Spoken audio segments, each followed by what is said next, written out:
Oi. Bom, nós vamos falar agora sobre a nossa primeira Constituição, a Constituição de 1824. Essa Constituição é muito importante por diversos motivos, dentre eles porque é a Constituição mais duradoura até agora na história brasileira. Foram 66 anos. Tá? Só para vocês terem uma ideia, a segunda Constituição mais duradoura, pelos meus cálculos feitos aqui rapidamente, é a Constituição, é a atual Constituição, que ela dura já 31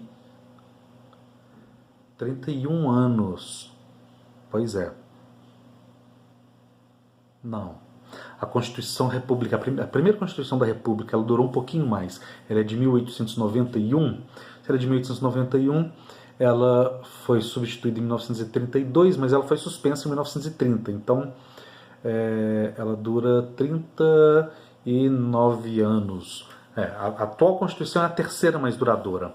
Mas veja, a segunda e a terceira Constituição ficam por volta de 30 e tantos anos. Elas duraram cerca de metade do tempo dessa Constituição que nós vamos estudar agora. São 66 anos de história, de 1824 a 1891. Ok? Bom, o que vocês têm que saber que pode cair no vestibular sobre o processo de elaboração dessa Constituição? Primeiro, a Constituição ela foi elaborada a partir dos trabalhos de deputados da Assembleia Constituinte Brasileira que representavam as 14 províncias. Eram brasileiros e portugueses, tá? Representando essas 14 províncias. Como a gente já falou em algum vídeo aqui para trás, não existia naquele momento o partido político no sentido que nós temos hoje. Tá? Então, é muito comum a gente falar em partido brasileiro e partido português, tá? Que são brasileiros de um lado e portugueses de outro. Okay? Mas entre esses brasileiros e portugueses haviam algumas formas de agrupamento muito importantes nessa época. Durante os trabalhos da Assembleia Constituinte, três agrupamentos mais importantes surgiram. Primeiro, os chamados Bonifácios. Quem são os Bonifácios? São seguidores do super-ministro José Bonifácio, um cara que mandava e desmandava no governo de Dom Pedro I nos primeiros meses, tá? No primeiro ano, na verdade. Incluindo aí dois irmãos dele, que eram deputados constituintes. Esse grupo ele defendia a reforma agrária, a abolição da escravidão e um governo central forte. Isso lá em 1822. O segundo grupo era formado por uma turma que a gente vai chamar aqui de absolutistas.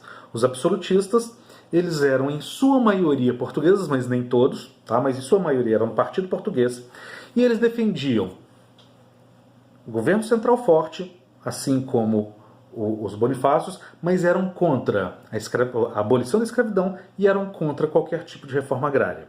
Tá? E um terceiro grupo, muito importante também, era o grupo dos liberais federalistas. Quem que são os liberais federalistas?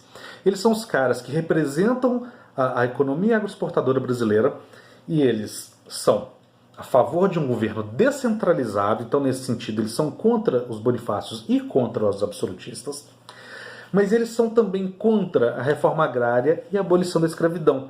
Então eles, nesse sentido, eles são contra os Bonifácios, mas eles são a favor dos absolutistas. Tá? Então você tinha uma espécie de triângulo de interesses aí com interseção entre os três. Bem, ao longo de 1823 esses caras vão propor leis, votar leis e surgem com um anteprojeto, quer dizer, um rascunho do que viria a ser a Constituição. Eles tinham que apresentar isso aí para o governo do Dom Pedro I, que ia avaliar, ia falar, tá ok, pode continuar, eles finalizariam e Dom Pedro I promulgaria a Constituição. Só que isso não aconteceu. Tá? Bom, por que não aconteceu? Vamos falar primeiro desse projeto. O que caracteriza o projeto? Esse projeto ele tinha um perfil liberal e escravagista. Ok?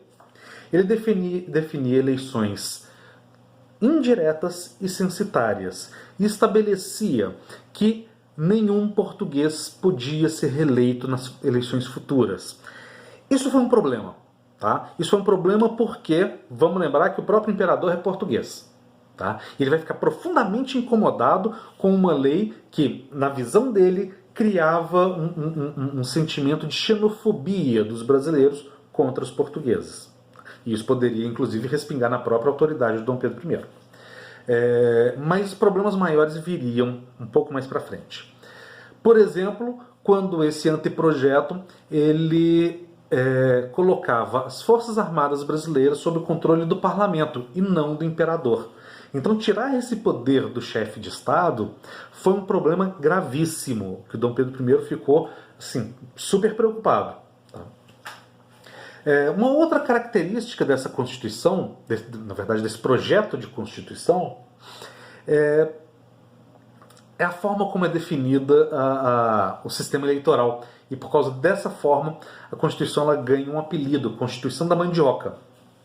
Lembrando, a Constituição da Mandioca não é uma Constituição, é um projeto de uma Constituição que nunca foi promulgada ou outorgada ou qualquer coisa. Tá? Por que tem esse nome?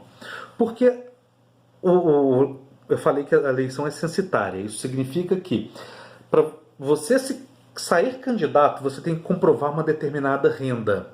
Para você votar, você tem que comprovar outra determinada renda. E tudo era medida em acres para plantação de mandioca.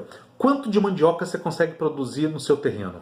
Aliás, quanto que efetivamente você produz no seu terreno? E você pensa assim, porra, mandioca? O que mandioca tem a ver com a economia agroexportadora brasileira? A gente está exportando mandioca pra caramba? Não, não é isso. Acontece o seguinte, a mandioca, naquele momento, é a comida por excelência da escravatura. Quanto mais escravo você tem, mais você tem que destinar áreas do seu terreno para a produção de mandioca. Tá? Por isso que é uma Constituição escravagista. Ela dá mais poder político para quem tem mais escravo. Tudo bem? Bom, acontece que começou a rolar uma treta séria de abolicionistas. Os absolutistas se juntam aos bonifácios contra os liberais federalistas por causa da questão da centralização, e os outros... Os grupos vão se... Vai rolando muito atrito, muita treta, muito quebra-pau dentro do parlamento, e esses atritos começam a sair do espaço próprio da Assembleia e ir para as ruas do Rio de Janeiro. Tá? Então, à medida em que os ânimos dos deputados vão se tornando cada vez mais acirrados, essas tensões vão ganhando espaço público. E o Dom Pedro I, ele assiste o início de um clima assim, quase que de guerra civil, do pessoal da porrada na rua por questões políticas. Tá? Então ele vai, em certa medida, usar esse argumento, tá, para falar, olha, chega, vocês não estão sabendo brincar, tá errado, não é assim. Tá? Então ele fecha a Assembleia Constituinte, ele cancela os trabalhos de elaboração da Constituição sob o argumento de que os atritos internos ali estavam prejudicando a paz nas ruas do Rio de Janeiro. Tá? Mas por trás dessa atitude do Dom Pedro I, existia, obviamente, a intenção de impedir um projeto que poderia limitar o próprio poder político dele. Tá?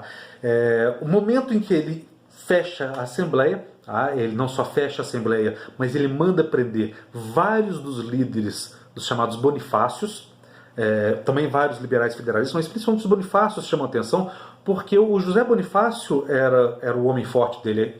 É como se o Bolsonaro mandasse prender o Sérgio Moro. Ups. Era isso. Tá? Quer dizer, o José Bonifácio era o super-ministro. Tá? E ele manda prender.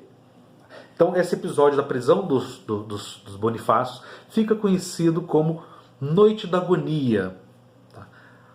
A Assembleia Constituinte é cancelada, é suspensa, e o Dom Pedro I promete publicamente que ia convocar uma nova Assembleia Constituinte ainda mais liberal que aquela que foi cancelada. Não é exatamente isso que vai acontecer, a gente vai ver no próximo vídeo para a gente encerrar esse assunto da Constituição. Até daqui a pouquinho.